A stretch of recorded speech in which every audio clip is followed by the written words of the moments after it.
Hello, नमस्ते, सत श्री अकाल, अस्सलाम वालेकुम। स्वागत है आपका हमारे यूट्यूब चैनल सिनेमा ग्राफिक्स में। और आज मैं हाजिर हूँ डार्क सीरीज सीजन 1 एपिसोड 7 की एक्सप्लेनेशन लेकर।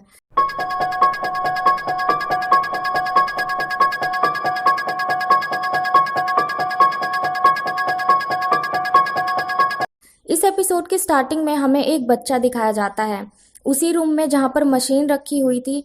और यहाँ हम यासिन और एरिक को भी पहले देख चुके हैं। हेल्गे कुछ बड़बड़ा रहा था, मुझे सब याद है, मुझे सब याद है। 1986 में अल्रिच सेल में बंद था और 2019 में अल्रिच मैड्स की कब्र के सामने कुछ टाइम स्पेंड करता है। 1986 में मिकेल एमरल्ड टैबलेट देख रहा था और जोनस 1986 में टाइम ट्रेवल करके पहुंचा था, जहां पर वो अपने पिता का लेटर चेक करता है और जहां वो लकड़ी के घर में सोया था वहां से बाहर चला जाता है। अब हमें 2019 का सीन दिखाया जाता है, जहां पर अल्रिच उसी डॉक्टर के पास जाता है जिसने मैड्स की ऑटोप्सी की थी। वो उसके पास जाकर उससे पूछता है कि इसको मरे हुए कितना टाइम हो चुका है। डॉक्टर कहती है 10 घंटे या फिर उससे भी कम। अल्रिच कहता है क्या ये मुमकिन है कि इसे फ्रोजन करके या प्रिजर्व करके रखा हो। तब वो डॉक्टर कहती है कि ये एक फ्रेश लाश है। तब वो पूछती है कि वो कितने टाइम पीरियड की बात कर रहा है। अल्रिच कहता है 33 ईयर्स। डॉक्टर कहती है कि ये इम्पॉसिबल। अब हमें दिखाया जाता है कि 1986 में जोनस स्कूल पहुंचता है और वहां पर रजीना से मिलता है। वो उससे डेट ईयर पूछता है और फिर उससे पूछता है कि इनस उसे कहाँ मिलेगी। तब वो उसे बताती है कि हॉस्पिटल में। और अब हम देखते हैं कि एगॉन टाइडमन के पास उसके सुपीरियर ऑफिसर आते हैं और मैट्स के बारे में न्यूक्लियर पावर प्लांट में तहकीकात करने को उसे बोलते हैं। तब एगॉन कहता है कि वो अल्रिच का रेप केस हैंडल कर रहा है। तब वो ऑफिसर बोलते हैं कि हम ह्यूमर्स पे नहीं एविडेंस पे बिलीव करते हैं और 3 महीने में एगॉन रिटायर होने वाला है, तब तक उसे वही करना है जो वो उसे बोलते हैं। एगॉन न्यूक्लियर पावर प्लांट की तरफ जाता है और वहाँ उसे हेल्गे मिलता है। एगॉन उससे पूछता है जिस दिन मैट्स गायब हुआ था हेल्गे किस रास्ते से घर गया था। तब हेल्गे बताता है वो फॉरेस्ट रोड से नहीं बल्कि लंबे रास्ते से घर गया था। एगॉन हेल्गे के इंटरव्यू के लिए डे और टाइम सेट करता है और अपनी डायरी में क्वेश्चन मेंशन करता है, व्हाई नॉट फॉरेस्ट रोड।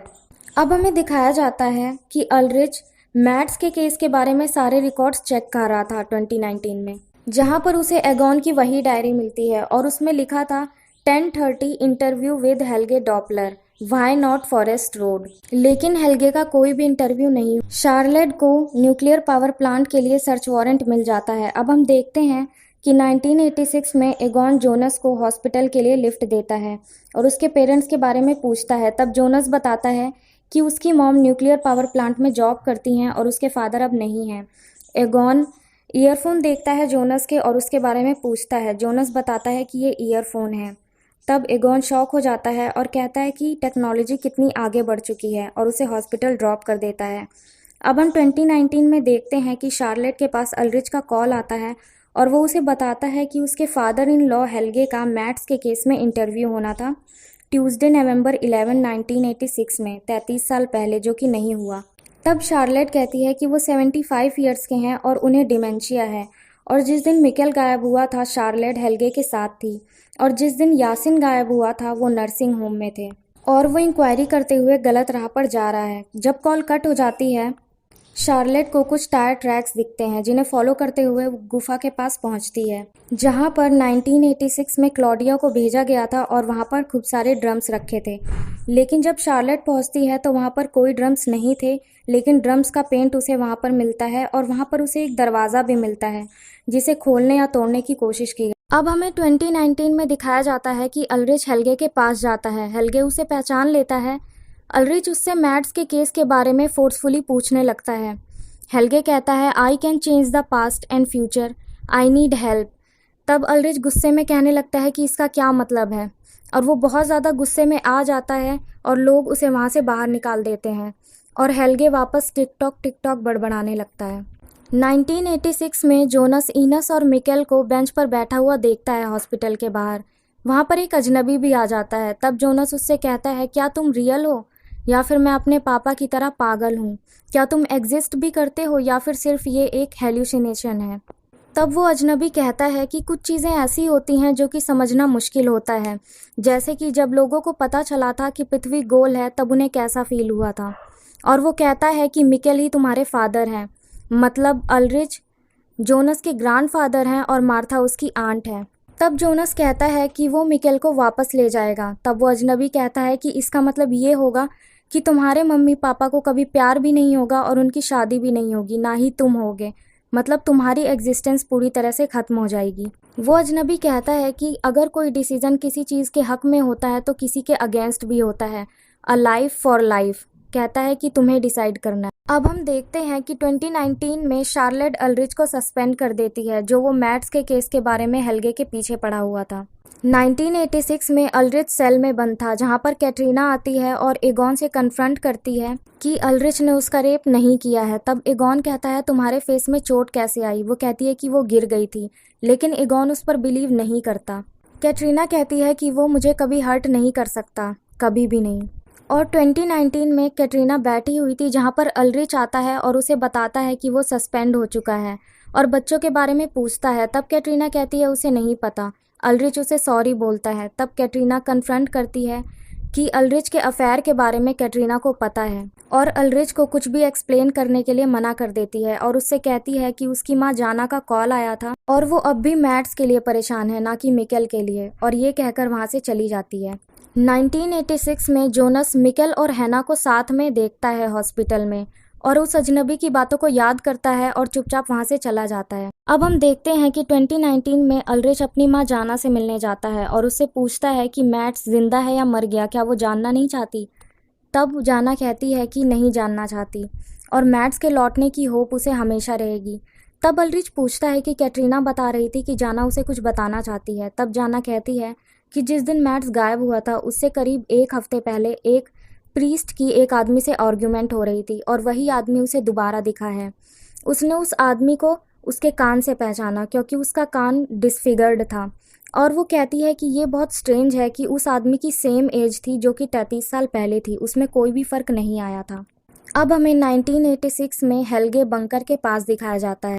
अब हम देखते हैं कि 2019 में शार्लेट को फॉरेस्ट का मैप मिलता है जहां पर हेल्गे का केबिन था। शार्लेट पीटर को कॉल करती है और उससे उस केबिन के बारे में पूछती है। तब पीटर कहता है कि वो 1987 में विंडन आया था क्योंकि पीटर अडॉप्टेड है। तब पीटर शार्लेट को बताता है कि एक एक्सीडेंट हुआ था हेल्गे का उस केबिन में नवंबर 12, 1986 में और अल्ड्रिच को गाड़ी में मिकेल का एक खिलौना मिलता है जिससे मिकेल की उसे एक बात याद आती है, ज़रूरी नहीं है कैसे, ज़रूरी ये है कब। शार्लेट उसी बंकर के अंदर जाती है जहां पर उसे एक वॉलपेपर का टुकड़ा मिलता है जिसमें कार्टून्स बने थे। अब हम देखते हैं कि जोनस 1986 से वापस 2019 में आने लगता है और 2019 और 1986 की लाइट्स ऑन ऑफ होने लगती हैं और थोड़ी देर में स्टेबल हो जाती हैं और जोनस वापस 2019 में आ जाता है और हैना के पास जाता है। जोनस हैना से पूछता है कि क्या आपको किस्मत में बिलीव है? तब हैना बोलती है मुझे नहीं पता, शायद ये मेरी किस्मत ही है कि सब मुझे छोड़कर चले जाते हैं। तब जोनस बोलता है कि डैड आपसे बहुत प्यार करते थे और उसे हक करता है। हम देखते हैं कि जोनस अपने पिता के लेटर को जला देता है, मतलब कि अब उस लेटर को दोबारा कोई नहीं पढ़ पाएगा। 2019 में अल्ड्रिच नर्सिंग होम जाता है जहाँ पर हेल्गे रहता था, पर हेल्गे वहाँ पर नहीं था, पर उसकी कुछ चीज़ें वहाँ पर थी। एक बुक रखी थी, अ जर्नी थ्रू टाइम, एक लाल धागा था और उसमें एक सिक्का था जो कि सेम वैसा ही था जो कि मैट्स की बॉडी में मिला था और एक लकड़ी का खिलौना था। वो बाहर जाकर देखता है तो उसे हेल्गे दिखाई देता है जिसका पीछा वो करने लगता है। हेल्गे फॉरेस्ट की तरफ जा रहा था और अल्ड्रिच उसका पीछा कर रहा था। अल्ड्रिच शार्लेट को कॉल करता है पर वो कॉल नहीं उठाती। तब उसके लिए एक मैसेज छोड़ता है कि ज़रूरी ये नहीं है कि कौन, ज़रूरी ये है कि कब। और वो कहता है कि हेल्गे अभी नहीं लेकिन 1986 में, और कहता है कि उसे कॉल बैक ज़रूर करे। हेल्गे विंडन की गुफा में पहुंचता है। ऐसा लगता है जैसे वो अक्सर यहाँ पर आता जाता था और वहाँ से एक लालटेन निकालता है और आगे जाने लगता है और अल्ड्रिच उसे फॉलो करता है। 1986 में हमें हेल्गे को मैट्स की लाश के साथ दिखाया जाता है बंकर के पास। वो कुछ परेशान लग रहा था, जैसे अपने काम से खुश नहीं था, और उसे घसीट कर बंकर से दूर ले जाता है। बंकर के अंदर हमें एक प्रीस्ट को दिखाया जाता है जिसका नाम था नोआ और उसकी पीठ में एमरल्ड टैबलेट का टैटू बना हुआ था और दीवार पर एक डेट लिखी हुई थी 5 नवंबर 1953। वो जाकर एक और डेट दीवार पर लिख देता है 9 नवंबर 1953। और इसी के साथ ये एपिसोड एंड हो जाता है। आपको ये एक्सप्लेनेशन अच्छी लगी हो तो चैनल को लाइक, शेयर और सब्सक्राइब करना मत भूलिएगा और बेल आइकन को भी प्रेस कर दीजिएगा ताकि हमारी वीडियोस की नोटिफिकेशन आपके पास सबसे पहले